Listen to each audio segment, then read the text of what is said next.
Welcome to EPJ Pathshala. I am Pirzada Rauf. I teach at Jindal Global University, and today in the resource course we'll be dealing with geopolitical issues related to trade. The content of this topic is geopolitical role of trade, geopolitics in trade routes, and geopolitical disputes in trade. The learning outcome of this course would be it will discuss the geopolitics involved in the trade across nations. It will discuss geopolitics in disputes in trade and also understand the connection between state power and trade routes. The key words of this topic are hegemonic state, absolute individualism, market access, geopolitics, and trade routes. The geopolitical role of trade is very important. As we know, the cross-border trades have been hotspot for hegemonic state apparatus. The state always tries to have a control over export and imports of the other states. These controls are a way forward to establish an imperial power. Trade activities since the very ancient time had been a source of measuring the economic well-being of society. But in the modern world, especially after the growth of capitalism, trade has been used as a pretext to have a sovereign control over the other state. This practice goes in tandem with the concept of expanding living entity by Ratzel in the era of neoliberalism, where every form of trade has become a source of power assertion. The third world nations were compelled to make their borders porous to the financial capital. After the WTO agreements, the trade balance has shifted from underdevelopment to the developed economies. The inflow of capital is from the least developed countries to the highly developed ones, as noted by Piketty in 2013 August.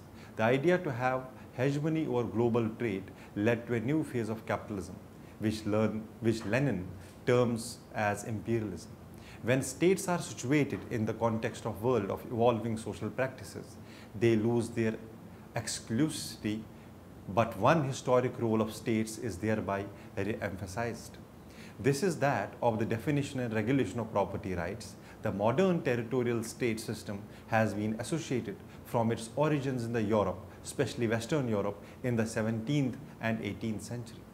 A world of territorial states with the framework for definitions of the property rights, legal rights or ownership of use, without which the global capitalism would not have been possible. States are never so sovereign in the conventional sense of singular entities endowed with the power monopolies within their territories as when they seem to have definers and enforcers of property rights. One of the features of state-centered accounts of speciality of power is that they are silent to the role of states which have played in the growth of certain basic social practices of capitalism, defining and protecting private property rights that have inexorably led beyond state boundaries in pursuit of wealth and the development of mobile or property capital. The term property implies as fixity or phenomenon in the place that the modern territorial state have given a high priority to protecting. Consequently, much of the law in most Western states is devoted to establishing rights of ownership and access. But a home territory also provides a base from which to launch attempts at acquiring private property elsewhere. This requires that assets be reasonably liquid and transferable over space and across state boundaries. At a certain point, however, states endure a tension, what Ruggie calls the problem of absolute individualism, which can give rise to an unbounding of territoriality when states effectively exchange, control economic flows emanating from their territories for increased access to the flows coming from elsewhere. As a result, when increasing proportions of property are made mobile beyond any one state's boundaries, individual states provide only a partial and tenuous protection for absolute property rights. Other geographical levels of governance and regulation become attractive, as was case with the Bretton Woods system that regulated international finance from 1940 to 1972, and is currently the case, if signally less effective, with the annual G8 summits between leaders of Big 7 industrial countries. But we have an uncertainty here as to the future of political actions and macroeconomic changes. In macroeconomic changes, we have tariffs, interest rates, etc., which also give us an incentive to property. The property holders to further spread their assets around rather than leave them pooled up in one state. This process is not new. Its origins go back to the merchant capitalism or mercantile capitalism of 16th century. What is new is the increased quantitative scale and the enlarged geographical and geopolitical scope of the mobile property now moving to and fro across the boundaries of the world trading system and investing states.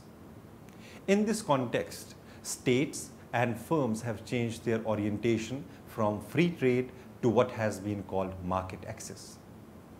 The underpinnings of the trade, rather the world trade regime that prevailed in the aftermath of World War II, are being replaced by those of a regime in which a premium is placed on openness of borders. The leakiness in cross-border flows of goods and investment and in the firm multinationalism has become a torrent of capital, the torrent of trade and corporate allies. Cauchy contrasts the nature of old regime with that of a new one by identifying the 6 pillars that they claim have underpinned each and the policy instruments associated with the new regime. Also, we have the pillars of emerging market access in the world economy and model developed by Cauchy, which talks about the policy instruments which reflect an abandonment of classical state sovereignty in return of guaranteed rights of access to other states' territories. The world has moved away from the strict association of property rights and capital accumulation with state territory and also with the range of non-territorial factors now determine the competitiveness of firms in many industries.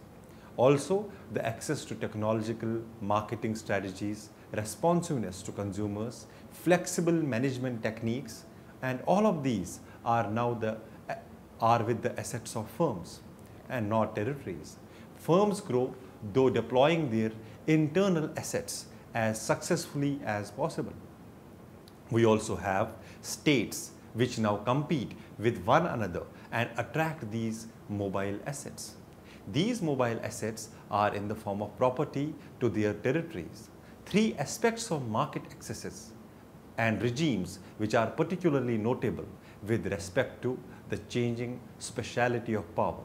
One is internationalization of a range of domestic policies to conform to global norms of performance. Thus, not only trade policy but also industrial, product liability and social welfare policies are subject to definition and oversight in the terms of their impacts on market access between countries. Another is the increased trade in the services once produced and consumed largely within state boundaries. Partly, this reflects the fact that many manufactured goods now certain a large share of services inputs from R&D to marketing and advertisement. But it is also because the revolution in telecommunications means that many services from banking to design to packaging can now be provided with global markets. This represents a significant material challenge to the domestic versus international distinction upon which the realism of strictly territorial accounts of the speciality of power relies on. Finally, the spreading of reach of transnational firms and the emergence of international corporate alliances, which have had profound influences on the nature of trade and the investment flows, undermining the identity between territory and economy. Symptomatic of the integration of the trade and investment, which are frequently heard concerns as rules on international investment and unitary taxation, rules governing local content and the place of origin to the axis where value was added in the commodity chain of globalized production, and also the rules involving unfair competition and antitrust of monopoly trading practices. Again, we have geopolitics in trade routes. As the imperial countries direct their control over the third world nations, the trade routes linking the third world with their resource capital becomes a major spot for the naked play of the contradictions among the imperialistic power. In the world today, the major imperialist state like USA, China, Russia, UK, Japan, France, they compete to establish their geopolitical power over world's trade routes. In the fall of 2013, just months after assuming office, Chinese President Xi Jinping unveiled the One Belt, One Road initiative during visits to Kazakhstan and Indonesia.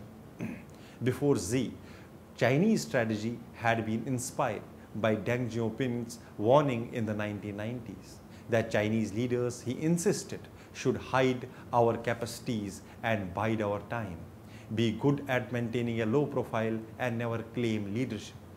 It is tempting to think that OBOR, that is One Belt, One Route, has a consequence of Chinese maturation and ambitious program of economic development that will vault the country into 21st century. To some, it is a direct challenge to United States, something that requires a new strategy from Washington if it has to remain on the top of global order. The problem with this line of thinking, as we know, will be analyzing the US perspective on OBOR in general, as that there is very little in this economic initiative to be or against it. It is little more than a pipe dream, and what has materialized from the dream, at least so far, does not hurt the US position. One Belt, Eurasia, OBOR is really two plans combined to form a larger framework of new trade routes. The first strategy is to build a rail and a road which will connect interior of China with the Middle East and Southern Asia. One of the most important provinces for One Belt, One Road is Jinping's Rashtu province, in which China's Uyghur Muslims reside. And its experience is a useful example of limitations inherent within One Belt. Xinjiang has seen an impressive growth in recent years. Its regional gross domestic product increased from 62% between 2010 and 2014, according to National Bureau of Statistics. The problem is that even for Xinjiang, the gravity of the global economy still pulls its economic activity east to the sea, not west to the center of Eurasia. There are no open source numbers available that break down Chinese exports by modes of transport, but the vast majority of China's exports with destinations in 2016, which were all countries to which Chinese goods arrived by sea and not by land.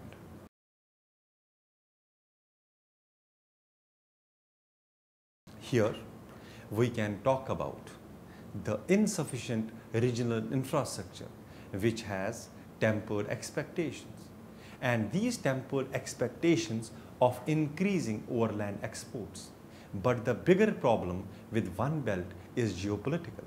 Eurasia is in its state of crisis, and several of the countries' China borders will feel the crisis particularly acutely in coming years.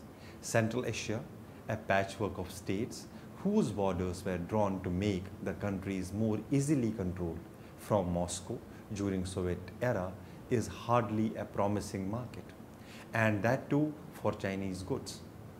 Furthermore, it is one of the most politically unstable regions of the world. One Belt is not a long march into prosperity. It is a long march into disaster, according to some think tanks. For United States, there is a single overarching strategic imperative in Eurasia to prevent the rise of power that could potentially challenge US hegemony in the world. And as we know it, that no such power is likely to appear anytime soon. And if One Belt were able to achieve its extremely ambitious goals, such a power would easily be or still be constrained by geography and regional rivalry. If anything, the US would welcome the possibility of improved infrastructure and increased trade, providing new economic opportunities to some of the impoverished and increasingly disabled regions of Middle East. The example of Middle East has descended into chaos largely because of the limited economic opportunities available to young people. If the construction of a vast network of trade infrastructure brings economic prosperity to Eurasia, most unstable regions, even if it enhances China's international prestige, the US could easily live with it. And one road, maritime, more important to the United States, is one road component of the initiative.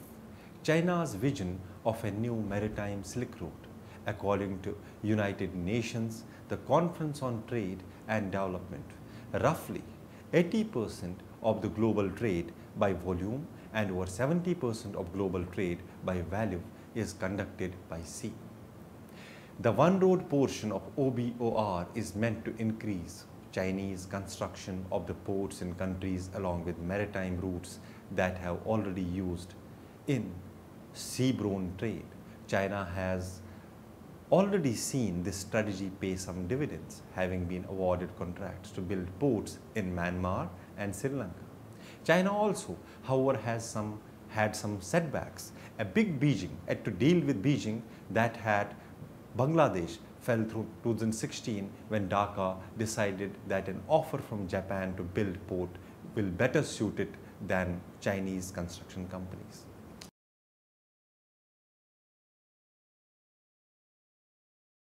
So, we will look at Washington's strategies and its imperative in seas, which is very simple in Eurasia, to prevent the rise of potential challenger. An imperative that entails dominating the seas and ensuring the flow of international trade. This is why one road is a little more concerning than one belt. The US can accept and even benefit from Chinese influence in Eurasia, but it cannot tolerate a Chinese navy commensurate with the ambition of one road. It signals Beijing's intent to expand the size and the capability of its navy. Still, from a US perspective, the importance of China's projects along with Maritime Silk Road is significantly overinflated. Constructing ports will not provide China with permanent bases for Chinese destroyers or armies. The countries in question will yet have to agree to host them. More importantly, the Chinese Navy, despite its impressive advances over the last 25 years, is not capable of an extension and extending long-term deployments in countries far away from the mainland. As we have Dr. Bernard Cole, a professor at the National War College, he notes that in his latest book on Chinese Navy, the Navy lacks seaborne air power and has no fixed wing capability or capable ships. Only nascent in flight, refueling capacity, not airborne air control, and limited joint operational capacity with Air Force. Though equipped with an aircraft carrier to parade its advances, the Chinese Navy does not currently have a single carrier battle group trained and ready for action. The priority of Chinese Navy is to protect Chinese territorial claims on its littoral waters.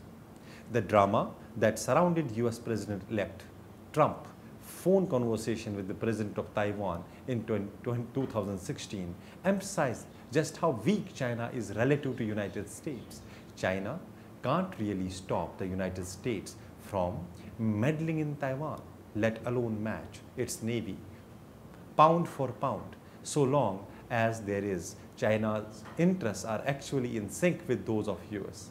At least when it comes to global maritime trade, this is because the Chinese economy depends on exports, and the vast majority of that exports are shipped through sea. There are other reasons. One road will be ineffective. The US favors the status quo in Asia, and so long the desire to challenge the balance of power. Smaller countries are suspicious of Chinese intentions. Though they would happily accept the Chinese money, there is no guarantee they will always do Beijing's bidding. US, its allies such as Japan, India, South Korea, Taiwan, moreover, have formidable navies that can curb Chinese assertion.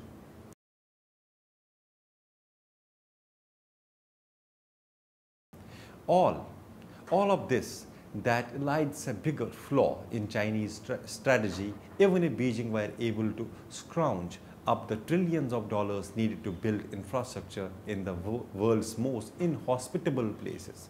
The fact remains it is appreciably cheaper to transport by sea than to transport by land. It is partly the reason why so-called trade is conducted by sea, and there is no reason to think that it will change anytime soon. OBOR, which has a maritime trade, already forms the basis of global economy, and without any help from China. The geopolitical disputes in trade, the contradictions among the imperial nations are expressed in their tussles to establish the hegemony over third world nations. This contradiction is sometimes resolved by the bourgeoisie organization like UN and G20. But sometimes it becomes too sharp that it calls for war, hot or cold. Recently, at the insistence of United States, G20 members agreed to drop the forum's commitment to free trade. That agreement was reached at only meeting and was contained in a single document. Such agreements and documents are far from written in stone. Nevertheless, it must be regarded as a historical moment. While many G20 nations have practiced protectionism by formal or informal means when it suited them, allowing the commitment to free trade to be excluded from the agreement, which represents a fundamental shift in the concept which has been central to global economics for more than a generation and sacred since Ricardo made the case for it. We have the politics of decision, which is simple. The United States insisted that the commitment be left out of the document. President Donald Trump campaigned on the platform arguing that free trade is not a principle, but rather a tool for improving economic conditions of nations. If free trade failed to do so, it should be discarded. Trump argued that many nations such as China had not practiced free trade, although they had benefited from it. The US indicated that it would not sign G20 agreement if it contained wording on free trade. While there is much discussion on US decline, the country still produces 25% of the world's GDP, which is a huge amount, and therefore any document on global economics that does not contain an American signature will become irrelevant. Not only that G20 is averse to irrelevant pronouncements, but in this case, the US wanted to show down on free trade and other members backed away. The G20 recognized that the handwriting on the free trade is on the wall, not only once put by United States there. In the end, each nation pursues its own interests, but for most part, free trade has appeared advantageous to all of them. But the problem is that we are in an export crisis, as we have previously discussed the geopolitical futures. The year 2008 threw Europe and United States into recession. This cut China's exports at the time when the other countries were becoming increasingly competitive. While industrial commodity market expected China to resume its exports and purchase raw materials, prices remained high. When China comes to export at the priority level, it can lead to collapsing of industrial economy. Free trade theory in this abstract is very powerful. It dictates that if all the nations concentrate on selling what they are most efficient at producing, leaving the rest to others, everyone will benefit. Accordingly, if United States is not an efficient at producing steel as it is at producing computer codes, it can stop producing steel and produce more computer codes or software. The theory of comparative advantage that Ricardo laid out makes a great deal of sense abstractly, and the international system which has since been in awe of this principle. Depending on the circumstances, the rest of the country, a vast overgeneralization, saw free trade as a threat to their current incomes and future hopes. They voted for Trump, and the US then told G20 that free trade is off the table, and G20 agreed because regardless of who is president, the US's 800-pound gorilla, Xi, could have given up the idea of free trade as it could bring pain to economy. Machiavelli is grinding ear to ear, as Friedman into said. In the summary, we will see that in the era of neoliberalism, where every form of trade has become a source of power assertion, the third world nations are compelled to make their borders porous to financial capital. In the world today, the major imperialist states like USA, China, Russia, Japan, France, they compete to establish their geopolitical power over world's trade routes. The contradictions among the imperial nations are expressed in their tussles to establish the hegemony over third world nations. This contradiction is sometimes resolved by the bourgeoisie organization like UN and G20. But sometimes it becomes too sharp that it calls for a war, hot or cold. With this, we are done with this course. Thank you. Thank you very much.